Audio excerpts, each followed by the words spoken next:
How's it going, guys? Cheese here at Cheese on Everything. I know I haven't posted in a while, and that's because my 5-year-old PC decided to crap out on me. So I've had to sell a couple organs to donate my bodily fluids and scrounged up enough money for this. The new AMD 3800X with the Asus ROG Crosshair VIII Hero, 32 gigs of Ballistics Elite RAM, and the Corsair MP600 SSD. The keen eye viewers are going to notice that there's no GPU and no power supply here, but that's because I'm going to be salvaging the GTX 1070 Ti from the old computer and the 1200 watt Corsair power supply I have in this. The whole system is going into the Corsair 500D SE RGB case. It comes with 3 LL120 fans, Corsair Command Pro fan controller with the RGB Node Pro. On the front I/O, it has a power button, reset button, 2 USB 3 ports, 1 USB-C port, a mic, and a headphone jack.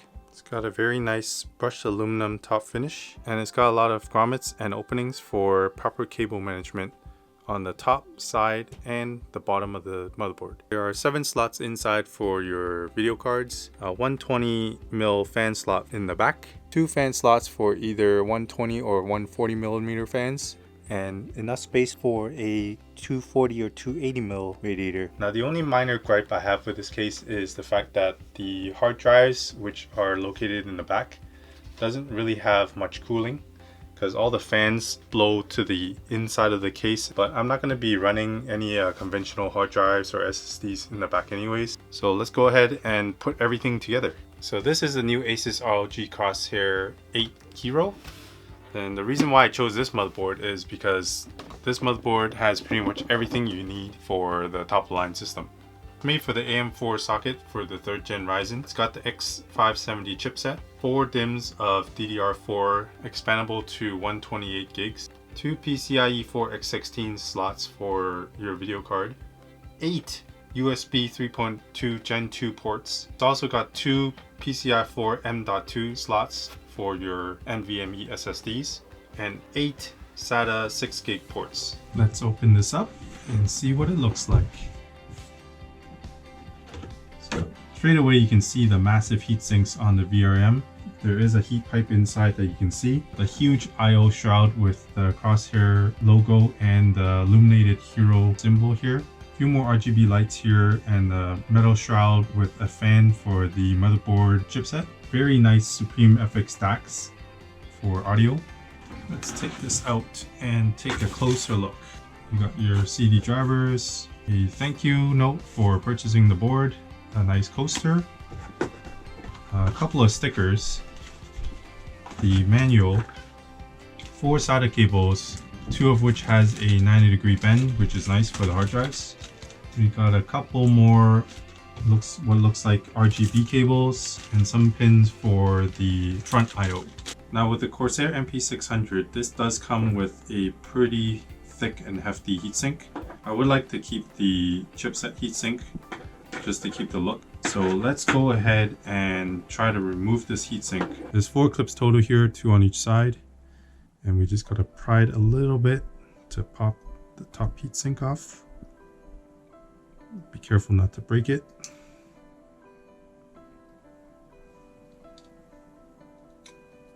And there it goes. The whole thing slides off.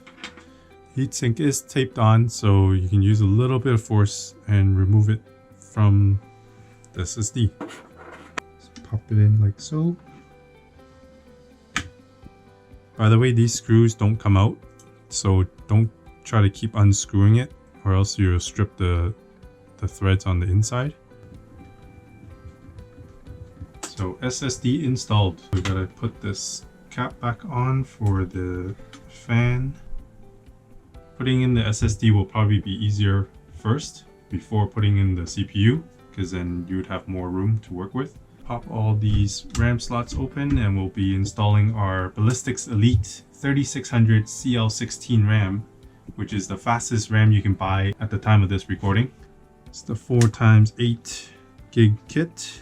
I've had to forego the RGB because these ballistics aren't RGB, but it kind of makes up for it with the speed.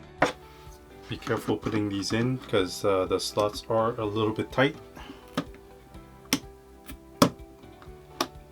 This is the AMD Ryzen 3800x, 8-core 16-thread CPU.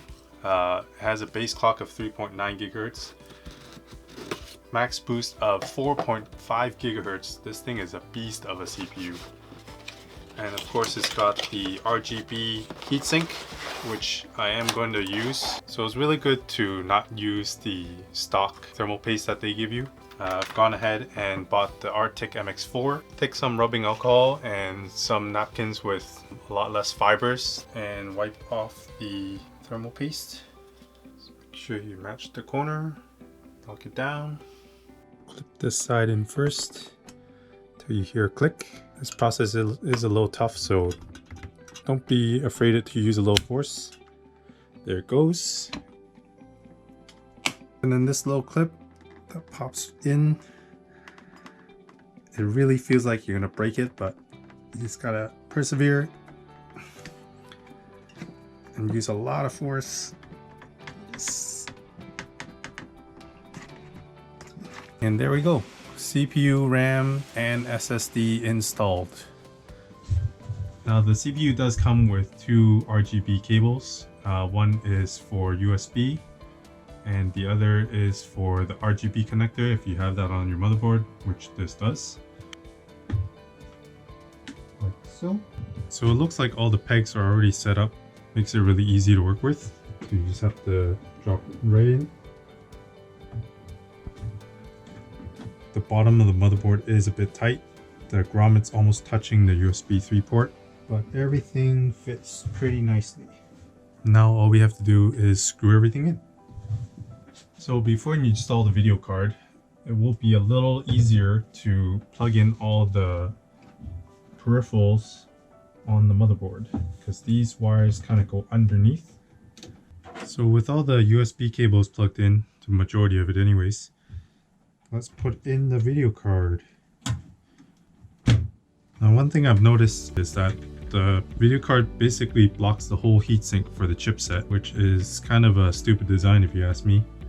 But at least the video card does have the heatsink going right in, so it can still draw air through the heatsink, but it would be hot air. Now, even with the AX1200 power supply, this is pretty much the biggest power supply you can get. It still fits nicely in this case. I have run into a little problem with the motherboard power connectors. On this board there's an 8-pin and a 4-pin, and my power supply only had the 8-pin. So I had to run out and grab one of these connectors. Mind you, the 4-pin doesn't have to be connected, but in the manual it says don't ever just connect the 4-pin. You can just connect the 8-pin or connect the 8-pin and the 4-pin, just not the 4 by itself. This case only comes with 3 front RGB fans. There's space for 2 more at the top and 1 more at the rear. And this kit was on sale for $110 Canadian, which is cheaper than buying 3 fans separately. By the way, these Corsair fans are probably the nicest fans I've ever dealt with. It comes with 4 rubber grommets on both sides of the fan, so it reduces fan noise and vibrations. Comes with 16 LEDs, all programmable, with the inside ring and an outside ring. This kit does come with a 6-fan RGB controller and another LED controller. Since this case does already come with a Commander Pro with all those features in it, these are just extra.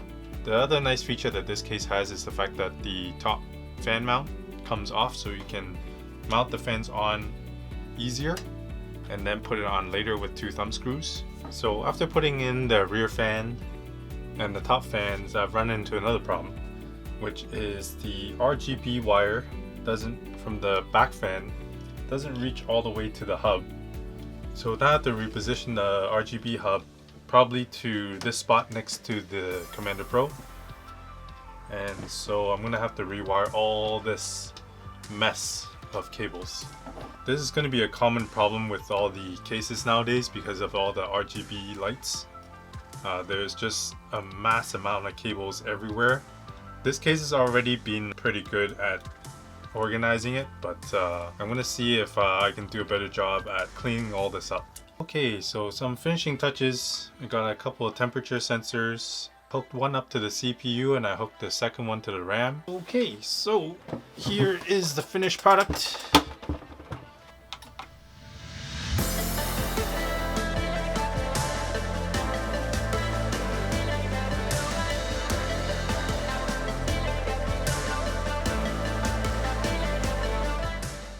So just plugged everything in and it seems to work except for one thing, which is the AMD Prism Wrath cooler.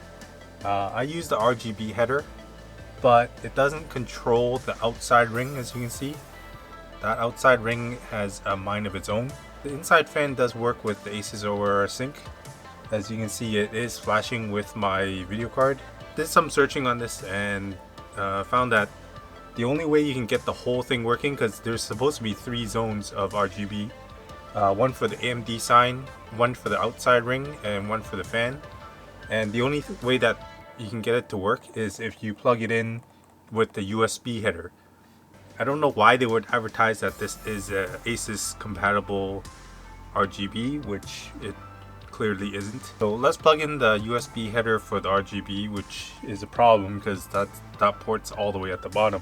So I was told that if you use the Cooler Master app, it will solve the problem of the RGB on the CPU cooler. The only problem is now I need a program for the Corsair RGB, and then the Asus Aurora Sync, the Armory Crate for the motherboard and the GPU RGB, and a Cooler Master app. 3 apps just to control the RGB on the computer. The one interesting thing I figured out is that you can actually plug the CPU RGB header onto the Corsair Commander Pro onto one of the USB ports, and it actually does work. Here's what the app looks like.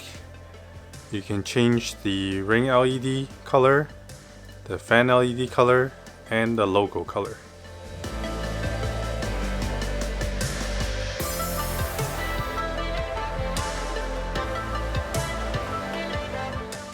So I hope you guys enjoyed that video. I know building a computer could be a little bit tedious sometimes, but with the new computer up and running, you can expect more regular content from me. Here are some of the things that you can expect from this channel.